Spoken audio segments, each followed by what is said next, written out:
गणेशाय नमः। आज हम माघ मास का 15वां अध्याय सुनेंगे। उससे पहले अगर आपने मेरे चैनल को लाइक शेयर सब्सक्राइब नहीं किया है तो प्लीज कर दीजिए और बेल बटन को भी प्लीज प्रेस कर दीजिए ताकि आने वाला कोई भी नोटिफिकेशन मिस ना हो सके। ओम गणेशाय नमः।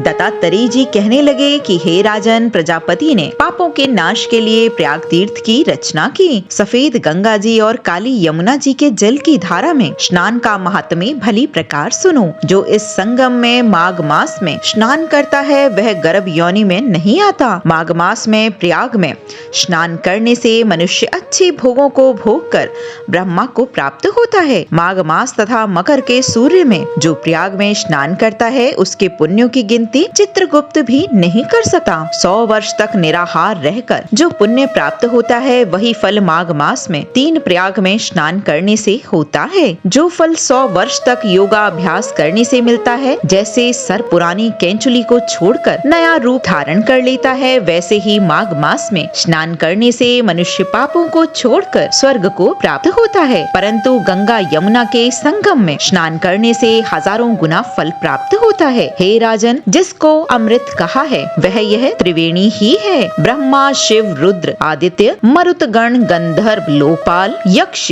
गुहाक, किन्नर आणि मादी गुणों से सिद्ध तत्वज्ञानी ब्रह्माणी, पार्वती, लक्ष्मी, शची, नैना, दिति, अदिति, संपूर्ण देव पत्नियां तथा नागों की स्त्रियां धृताची, मेनका, उर्वशी, रंभा, त्रिलोक्ष्मा, अप्सरा गण और सब पितृ, मनुष्य गण, कलयुग में गुप्त और सतयुग में प्रत्यक्ष सब देवता माघ मास में स्नान करने के लिए आते हैं। इन दिनों माघ मास में प्रयाग में स्नान करने से जो फल प्राप्त होता है वह ईश्वर ही कह सकते हैं। मनुष्य में कहने की शक्ति नहीं है। हजारों अश्वमेघ यज्ञ करने से भी यह फल प्राप्त नहीं होता। पूर्व समय में कंचल मालिनी ने इस स्नान का फल राक्षस को दिया था और इससे वह पापी मुक्त हो गया था। बोलो लक्ष्मी नारायण भगवान की जय।